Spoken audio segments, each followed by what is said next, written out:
Hi everyone, welcome again in KBC Keshav Banu classes में आपका बहुत बहुत स्वागत है। कैसे हैं आप सब? उम्मीद कर रहा हूँ, दुआ कर रहा हूँ बहुत भयंकर होंगे और भयंकर तरीके से तैयारी कर रहे होंगे अपनी पटवारी के लिए। तो इसी के लिए आज फिर मैं रामबाण क्लास नंबर 2 लाया हूँ साहब। फर्स्ट जिसने नहीं देखी वो जरूर जाके प्लेलिस्ट में जाके देख लीजिएगा। रामबाण 2 देखिएगा। क्या है साहब, आज मैं आपको बताने वाला हूँ कुछ प्रमुख उपाधियां। ये नाम डायरेक्ट पूछ लिए जाते हैं किसी भी राजस्थान एग्जाम में। आपको पता होना चाहिए साहब, राजपुताने का भीष्म किसे कहते हैं? राणा चूड़ा को। आपको पता है, लाखा का जो पुत्र था। राजस्थानी स्थापत्य कला का जनक किसे कहा जाता है? राजस्थानी स्थापत्य कला का जनक कुंभा को कहा जाता है। राजस्थान इतिहास के जनक किसे कहा जाता है, या फिर घोड़े वाले बाबा किसे कहा जाता है? तो ध्यान रखना, कर्नल जेम्स टोड को कहा जाता है। उड़ना राजकुमार किसे कहा जाता है साहब? पृथ्वीराज सिसोदिया। बहुत बढ़िया घोड़े चलाते थे, इसलिए उड़ना राजकुमार कहा जाता है। चार हाथों के देवता किसे कहा जाता है साहब? कल्ला जी को कहते हैं, कल्ला जी को। आपको पता है युद्ध में लड़े थे ये, है ना। आगे बात करूं, विजय कटकेतु। विजय कटकेतु किसे कहा जाता है? राज सिंह को कहा जाता है।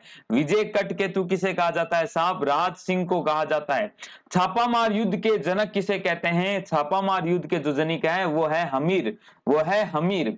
हसमत वाला शासक, जो भाई थोड़ा सा वैसे शक्की टाइप का होता है, हसमत वाला शासक कौन है? मालदेव था। मालदेव था। मारवाड़ों की शरण स्थली किसे कहा जाता है? मारवाड़ों की जब शरण स्थली सिवाना दुर्ग को कहा जाता है। भूला बिसरा राजा किसे कहा जाता है साहब? भूला बिसरा राजा रावचंद्र सेन को कहा जाता है। कलयुग का कर्ण, कलयुग है साहब, राजपुताने का कर्ण अलग है। देखो, कलयुग का जो कर्ण है वो राव लूण कर्ण है। राव लूण कर्ण है। और राजपुताने का जो कर्ण है वो बीकानेर के राय सिंह राठौड़ है। डिंगल का हेरोस, डिंगल का हेरोस किसे कहा जाता है? पृथ्वीराज राठौड़ को कहा जाता है। राजस्थान का भागीरथ किसे कहा जाता है साहब? गंगा सिंह को कहा जाता है। राजस्थान का भागीरथ किसे कहते हैं? गंगा सिंह को कहते हैं। दल थंबन की उपाधि किसे दी गई थी? गज सिंह को कही दी थी। ये ध्यान रखना साहब, भागीरथ ये क्योंकि नहर बनाई थी इन्होंने, है ना। बीकानेर वाले गंगा सिंह है ये, है ना। कटार के धनी किसे कहा जाता है? अमर सिंह राठौड़ को कहा जाता है। मारवाड़ का चाणक्य किसे कहा जाता है? मारवाड़ का चाणक्य दुर्गादास को कहा जाता है। मारवाड़ का बीरबल किसे कहा जाता है? मारवाड़ का बीरबल बाकीदास आसिया को कहा जाता है। तीर्थों के मामा भांजा और नानी, ध्यान रखना, मामा है पुष्कर, भांजा है मचकुंड, नानी है सांबर, है ना। वेरी घर गट्ट, वेरी घर गट्ट किसे कहा गया है? गोविंद थर्ड को कहा गया है। कवि बांधव, कवि बंधव किसे कहा जाता है? विग्रह राज चतुर्थ को कहा गया है साहब। किसे कहा गया है? विग्रह राज चतुर्थ, जिसे बिसल देव भी कहा जाता है। राय पिथोला दल पुंगल, जिसे विश्व विजेता जिसका मीनिंग होता है, वो किसे कहा है? पृथ्वी पृथ्वी चौहान तृतीय को कहा गया है। कानून की माता किसे कहा जाता है? कानून की माता मुंशी देवी प्रसाद को, है ना, मुंशी देवी प्रसाद को कानून की माता कहा जाता है। कैसी लग रही है साहब? क्लास अच्छी लग रही है साहब? एक लाइक जरूर कर देना। आपका एक लाइक हमें अगली क्लास के लिए प्रोत्साहन देता है। नए हो तो सब्सक्राइब करके बेल आइकन हिट कर देना। और बहुत बेहतरीन चीज मैं आपको बताने वाला हूं, वीडियो के लास्ट में जरूर देखना। पटवारी में आपकी बहुत सहायता करेगा साहब। राजपुताने का अबुल फजल किसे कहते हैं? राजपुताने का अबुल फजल मरनाथ नैन्सी को कहते हैं। मुरनौत नैन्सी को अबुल फजल कहते हैं राजपुताने का। आगे बात करें साहब, आगे हम जो थोड़ी सी आपसे बात करना चाहता हूं, मेवाड़ के पितरहंता कौन है? मेवाड़ के पितरहंता उदा है। उदा कुंभा के पुत्र। मारवाड़ के पितरहंता दो हैं। पहले है वो मालदेव, जिन्होंने राव गंगा को मार के मारा था। और मारवाड़ के दूसरा पितरहंता है बख्त सिंह, जिन्होंने अजीत सिंह के वो पुत्र थे। पितरहंता क्या होते हैं? जो उन्होंने पिता की हत्या की हो। ठीक है साहब। चौहानों के पितरहंता की बात करूं तो जगदेव हैं। अणोराज के क्या थे ये पुत्र? अन्नाजी जिसे कहते हैं। रूठी रानी के नाम से कौन जाती है, जानी जाती है? मालदेव की रानी उमादेव। ठीक है साहब।